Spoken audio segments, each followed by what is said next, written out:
Hello everyone, and welcome to my review of one of the big summer movies of 2017. Here it is, The Mummy 2017, set in the present day. A reboot, a reignite, or bringing all these great classic monster movie universal characters to the big screen and hopefully starting their own universe. And one day, hopefully, this will combine with the talents of the Fast and the Furious crew, since they are the biggest winners of the Universal Studio system. And then we'll get some amazing films where we're having Vin Diesel and the wolf, Frankenstein's monster fighting together, battling it out one-on-one. It's going to be so exciting. But in the meantime, how is this brand new film? Well, Tom Cruise is here. That's exciting because he's such a big star and very likable. I like him, not as a person mainly, but I do like him as an actor. And I'm glad that he has a wonderful presence on most of the movies he's a part of. Some of my favorite movies star Tom Cruise, especially the last few years, including Oblivion and Edge of Tomorrow. Mission Impossible can be included in that too. The Mummy is now a woman, and she is played by a really great actress from The Kingsman and Star Trek Beyond, Sophia Botella.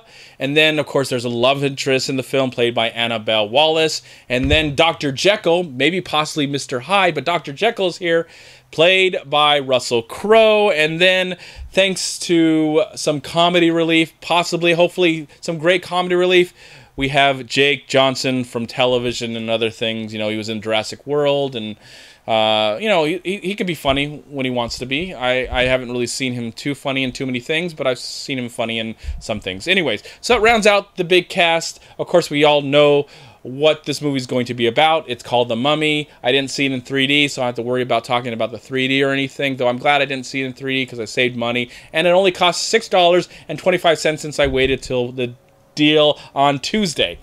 All right. 2.5 minutes are now gone of your life and my life. Let's talk about this film. I have to say, I really admire, good or bad, I really gotta give it to Tom Cruise for giving of his all, putting so much effort. You see that he is completely devoted to his character in this film, to the action, doing his own stunts for the most part. I think he does a lot of his action in most of his films until he probably is going to die from some of those action sequences. I hope that doesn't happen, but it just feels like he just loves to be his own stuntman most of the time. And I have to admire that. Say what you will about this film, and I would definitely agree with anybody who has a lot of issues with this movie. Now, I haven't really read the reviews, but I figure that most people have not a lot of nice things to say about this film, and maybe this wasn't the proper, perfect, movie to ignite this dark universe that they're trying to promote. You might have to reboot it again. I don't know. It depends on how much money this movie makes, but I have to just admire Tom Cruise. I think he's very convincing, not in the funny parts, not in the humor. The humor is pretty bad. It doesn't really work, especially when it comes to Jake Johnson. Whatever they're trying to do, and they try and go for an approach that really worked in 1980, I believe, with the American Werewolf in London. And I think they're trying to do more of the same like that, like it worked in that story. But I don't think it really works with what happens in this film. It comes off really cheesy and very phony and very awkward. Though there were people in my audience who laughed. There was a woman who sat next to me, and every jump scare in this film, I admired this woman. She was great. She didn't talk during the movie, but every time there was a jump scare or something exciting happened, she was having a blast. And I loved her for it. I just was like laughing, not at her expense, but just laughing that she was having such a good time in the film. The movie, after this movie, I do want to say that there were at least 10 people that actually clapped, gave us some hard claps after watching this movie. Now, I wasn't part of those people, and this is not a criticism of those people, but I admired that they seemed like they had a really good time. Because overall, I don't think this is a really good movie. But I have to say, if I saw this as a kid, I think this would have been the movie that I would have loved at that time. Now, I would have maybe grown up as an adult and go and watch it again, and nostalgia would have waved over me a little bit and be like, it just has so many fond memories. I wanted to go and see it with my parents at the theater, and we had a good time. We got some popcorn, and we enjoyed ourselves. And yeah, it doesn't hold up as much as I did when I saw it as a kid, but I think as a kid I would have loved this film, and then grow up as an adult and be like, you know, maybe it just doesn't, it didn't really work after all, but I still have fond memories of watching it as a kid. But since I saw it as an adult, and the critic part about me sees all the glaring flaws, the story is really simple and stupid, and the characters' interaction with each other, you know, just do not gel at all. Do I feel like they have some chemistry? Yes.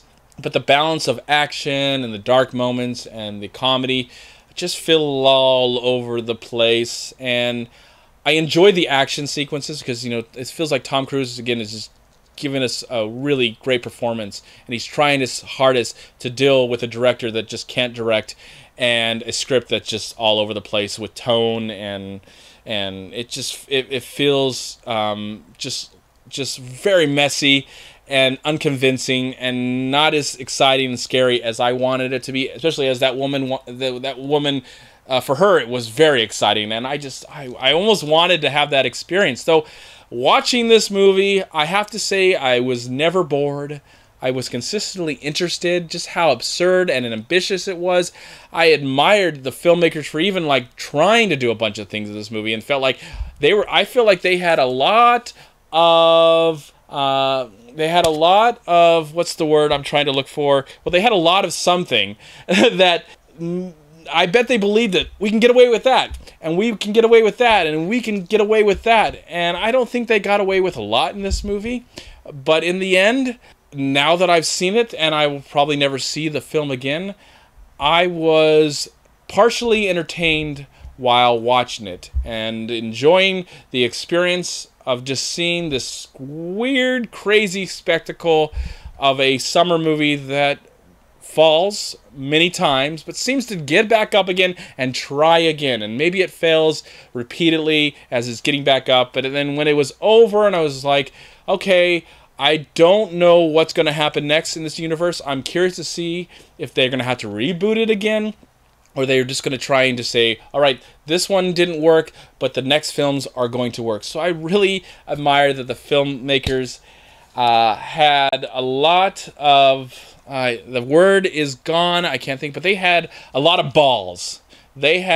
Collectively, they had so much balls that they felt that they were going to get away with what happens on screen. I admire that. Now, I have to say that it doesn't work a lot. It's all over the place. But for some reason, for the moment that I was a part of it, for the hour and 50 minutes, I cared just enough to get through it and enjoy it for whatever it was. For as ridiculous and stupid and idiotic as it was, I still managed to find it to be entertaining enough, so, you know, to just at least sit there and not want it to end, like some of the other films that I've seen this summer. It's been a pretty mediocre summer so far, but this is just another mediocre film that I would say, you know, check it out at least once. If you don't like it and you hate it more than I did, then that's fine. I totally understand.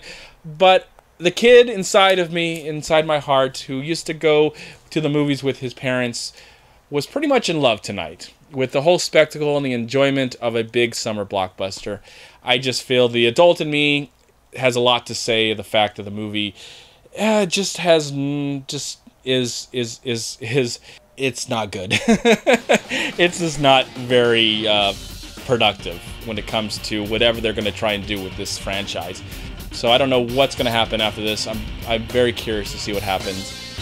But I'm glad I saw the film. It was stupid, it was pointless, but surprisingly, it was not boring. And for that, I am going to give The Mummy, I will give it 2.5 stars out of 4. All right, I got it. The filmmakers, I feel, were very confident. The movie, just the way it came off to me, they felt very confident what they thought was going to be a good thing. Too bad it just didn't turn out that way. Oh my gosh, too bad. I admire that confidence. I do. I have to say I admire that confidence. It just, wow.